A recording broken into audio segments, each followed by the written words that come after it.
nggak ada cerita masuk ke kelas pakai sendal jepit gitu ya. Assalamualaikum, hey guys. Dalam video kali ini kita bakal membahas sesuatu yang sedikit berbeda dari video-video sebelumnya. Di film video-video sebelumnya, gue lebih banyak ngebahas tentang masalah beauty, masalah kecantikan, dan sebagainya. Kalau kali ini, gue bakal ngebahas hal-hal yang lebih berkenaan dengan profesi gue sebagai dosen. Oke, disclaimer sebelum kita mulai masuk ke topik utamanya. Harus ada disclaimer bahwa segala macam opini yang saya sampaikan dalam video ini adalah opini pribadi saya, bukan opini dari institusi tempat saya mengajar. Kalau dalam video kali ini, saya mau ngebahas masalah TPB. Mungkin gak banyak dari kalian yang tahu istilah TPB, atau mungkin justru ada yang tahu istilah TPB. TPB ini adalah tahap persiapan bersama, dan ini adalah tingkat pertama kalau di ITB disebutnya TPB gitu. Jadi begitu kalian masuk ke dalam ITB, masuk keterima di ITB, nanti kalian akan menghadapi yang namanya TPB dulu sebelum kalian masuk ke fakultas atau ke program studi masing-masing. Nah, TPB FSRD untuk calon mahasiswa FSRD sedikit berbeda dengan TPB jurusan-jurusan lain. Saya juga akan menyediakan video yang tentang tips dan triks untuk kuliah di TPB untuk calon mahasiswa FSRD. Lalu juga saya ingin meluruskan beberapa persepsi yang mungkin salah terhadap pola belajar calon mahasiswa FSRD yang ada di tingkat TPB. So stay tuned for those videos. Kali ini saya bakal ngebahas pertama mulai dari mata kuliah yang bakal kalian dapat. Ini sambil saya lihat laptop saya ya. Di sini ada daftar mata kuliah yang bakal kalian dapat ketika kalian masuk TPB. Jadi TPB itu sendiri kan tingkat 1 ya. Jadi nanti ada semester 1 dan ada semester 2. Tentunya yang pertama kalian hadapi semester 1 dong. Ya iyalah. Terus di TPB itu ada mata kuliah yang sifatnya lebih ke arah teoretis. Jadi lebih banyak bacaan, lebih banyak menulis, lebih banyak analisis dan sebagainya. Dan ada juga mata kuliah yang sifatnya praktek, tapi prakteknya praktek pendukung. Jadi dia mungkin bobotnya sekitar 3 SKS. Praktek pendukung itu misalnya sifatnya lebih umum, misalnya komputasi, misalnya belajar komputasi. Terus juga misalnya pengantar, rekayasa, dan desain. Ini adalah yang sifatnya pendukung praktek. Tapi nanti ada juga mata kuliah yang sifatnya studio. Dan ini yang rada-rada berbeda dengan mungkin mata pelajaran yang pernah kalian dapat selama di SMA. Oke, kita mulai dari mata kuliah yang sifatnya teoretis, guys. Sekitar 4 mata kuliah yang sifatnya lebih ke arah teoretis. Lalu ada pendukung praktek, itu ada 1, 2, 3. Ada 3. Terus kalau yang studio totalnya ada sekitar 6 gitu. Nah, untuk mata kuliah yang teoretis ada mata kuliah yang judulnya Dasar Seni Rupa dan Desain. Nah, ini kalian bakal belajar tentang dasar unsur rupa dan sebagainya, prinsip desain, dan juga mengenai program studi yang ada di FSRD ITB gitu. Nanti kalian akan mempelajari satu persatu kira-kira perbedaannya di mana, persamaannya ada di mana, hubungannya seperti apa, dan sebagainya. Ini bobotnya cuma 2 SKS, guys. Terus yang sifatnya teoretis lagi ada bahasa. Bahasa itu ada bahasa Inggris di semester 1, lalu ada juga tata tulis karya ilmiah di semester 2. Nah, tata tulis karya ilmiah ini agak-agak mirip bahasa Indonesia ketika di SMA, tapi pengarahannya memang sudah sangat spesifik ke arah tata tulis karya ilmiah. Jadi memang lebih kayak format penulisan, terus urutan dalam menulis karya ilmiah, pengantar seperti apa, bab 1 isinya seperti apa, bab 2 isinya seperti apa, dan sebagainya. Nulis abstrak gimana caranya gitu. Kalau bahasa Inggris biasanya nanti ada gradingnya. Kalau yang udah jago nanti dapatnya misalnya reading, atau yang jago dapatnya apa sih? Dapatnya writing kalau nggak salah. Terus nanti kalau misalnya belum gitu jago bahasa Inggrisnya, nanti dapat di level di bawahnya dan sebagainya kayak gitu. So Ada 3 itu ya. Oh, satu lagi ada mata kuliah Kreativita Humanita. Itu tentang kreativitas dan persepsi dan hubungannya dengan pengalaman hidup sebagai manusia. Kenapa sih kita manusia itu seleranya beda-beda? Itu based on apa? Ternyata ada hubungannya dengan misalnya hidup kita selama ini seperti apa, gaya hidup kita, pengalamannya seperti apa. Nanti otomatis antara pengalaman saya dengan pengalaman kamu berbeda. Karena pengalaman kita berbeda, maka selera kita pun nanti akan jadi berbeda.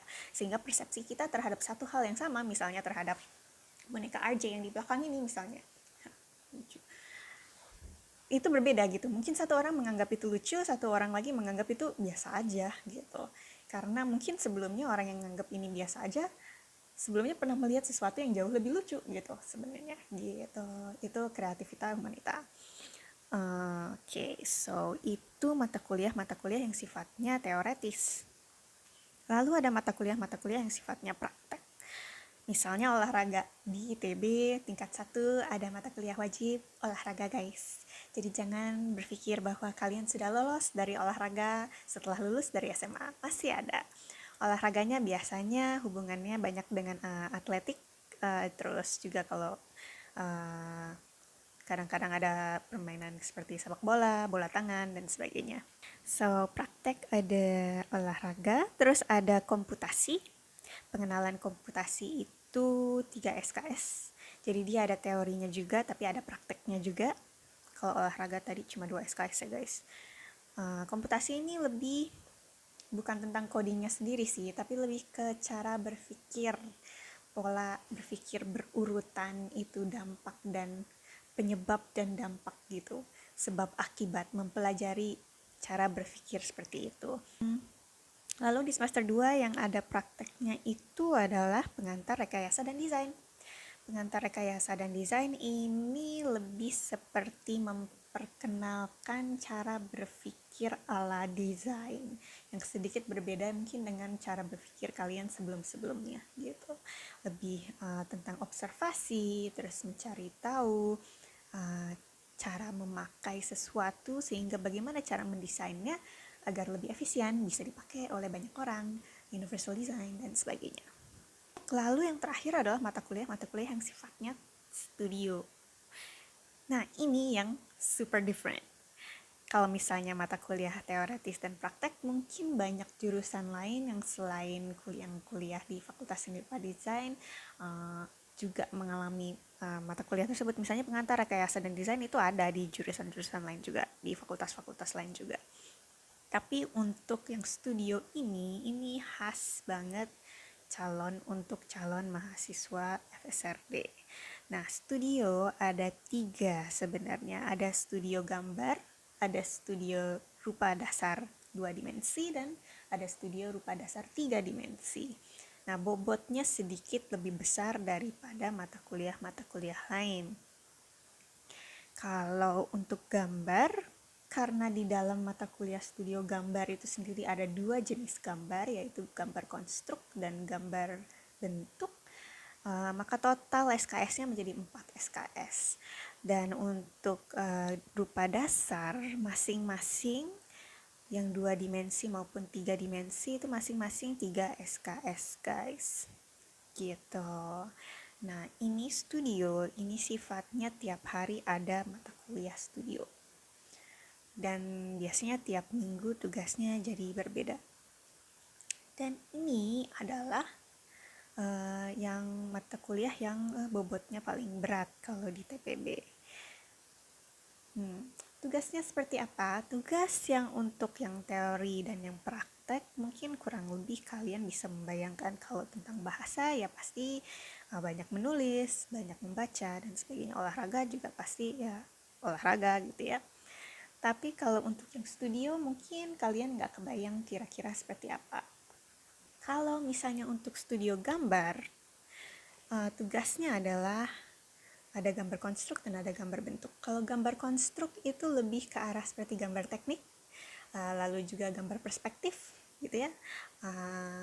Jadi banyak ukuran, banyak menggunakan penggaris kayak kadang-kadang nggak boleh juga gitu pakai penggaris, tapi dia lebih terukur karena melihat sesuatu berdasarkan konstruksinya gitu. Sedangkan untuk gambar bentuk itu lebih organis. Jadi misalnya untuk gambar-gambar still life, gambar hewan, gambar manusia dan sebagainya itu ada di gambar bentuk. Nah, kalau rupa dasar ini yang sering disebut sebagai nirmana. Jadi kalau dari kakak kelas kalian atau misalnya saudara kalian yang pernah kuliah di FSRD, mungkin kalian pernah dengar istilah nirmana. Nah, inilah yang mata kuliah aslinya tuh judulnya adalah rupa dasar. Nah, di sini ada dua, yaitu 2 dimensi dan 3 dimensi. Kalau rupa dasar 2 dimensi itu biasanya mengenalkan unsur-unsur rupa yang berupa garis, berupa bentuk, berupa warna, tapi dalam bentuk yang nirmana. Nirmana itu artinya tidak bermakna. Jadi tidak boleh dilihat sebagai sesuatu yang ada artinya gitu.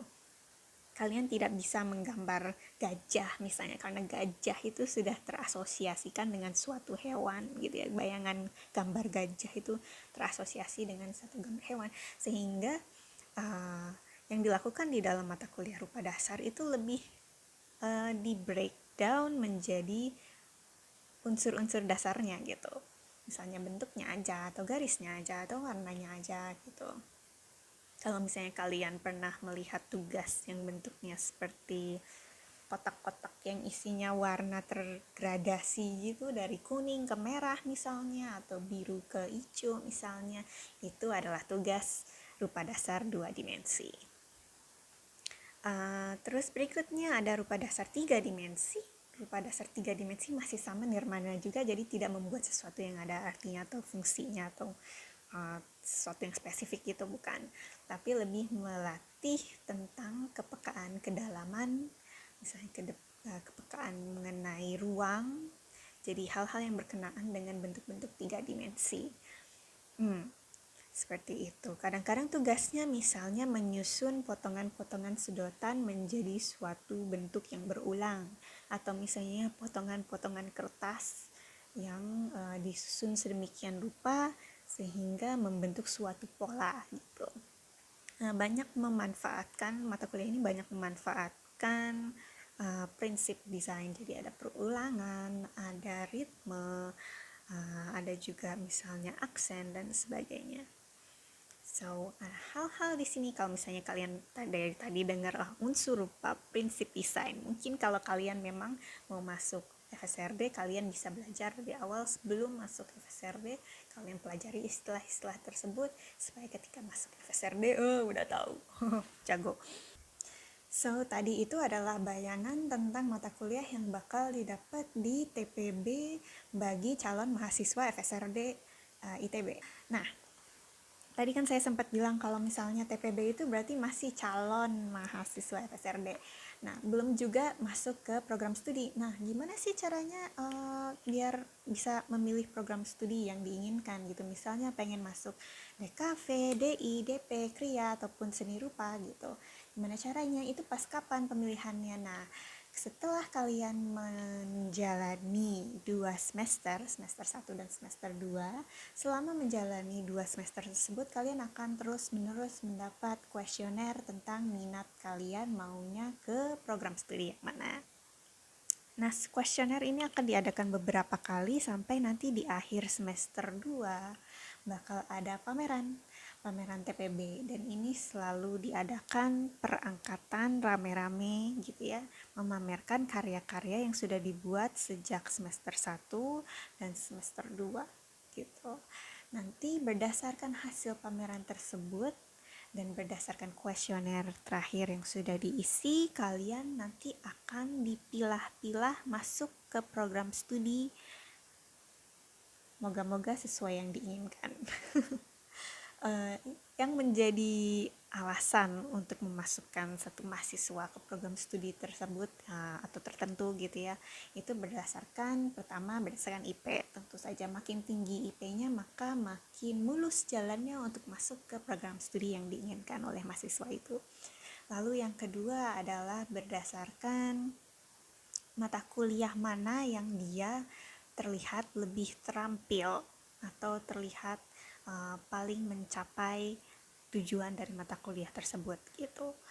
Misalnya kalau misalnya masuk KRIA gitu ya, kalau misalnya di program studi saya gitu KRIA, kita pasti akan mengecek rupa dasar 2 dimensinya seperti apa, rupa dasar 3 dimensinya seperti apa, karena banyak berhubungan dengan mata kuliah yang nanti ada di program studi KRIA.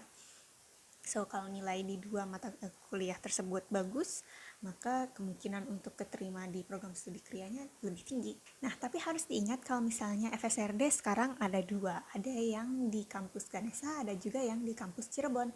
Khusus untuk yang di kampus Cirebon, karena program studi yang tersedia baru ada KRIA, maka mahasiswa TPB, calon mahasiswa FSRD pasti akan masuk ke program studi KRIA untuk yang kampus Cirebon. Sejauh ini sih masih satu program studi FSRD yang tersedia di kampus Cirebon. Lalu bagaimana cara penilaian tugas-tugas tersebut? Tentunya tergantung dari dosen mata kuliah masing-masing, tapi standarnya kurang lebih sama lah. Kalian harus hadir di kelas, harus mengikuti mata kuliahnya, harus mengikuti pelajarannya, harus mengumpulkan tugas sesuai tepat waktu, sesuai dengan arahan. Jadi tidak seliar, kuliah di FSRD itu tidak seliar yang dibayangkan oleh orang-orang yang mungkin tidak kuliah di FSRD. Mungkin orang-orang yang tidak kuliah di FSRD itu membayangkan bahwa orang-orang FSRD orang-orangnya gila, tidak mengikuti norma biasanya, di luar out of the box gitu ya pemikirannya. Kenyataannya kuliahnya tetap seperti biasa, absen tetap dihitung, tugas harus dikumpulkan tepat waktu, harus mengikuti kaidah-kaidah yang berlaku juga. Lalu juga bajunya tetap harus sopan, nggak ada cerita masuk ke kelas pakai sendal jepit gitu ya. So, sebenarnya aturan-aturan itu tetap ada walaupun kalian adalah calon mahasiswa FSRD. Tentunya mendapat nilai yang baik itu sangat penting karena kan nanti nilainya ini dipakai untuk pemilihan program studi. So, kalau misalnya nilai kalian makin baik, tentunya untuk masuk program studi yang diinginkan pun akan jauh lebih mudah.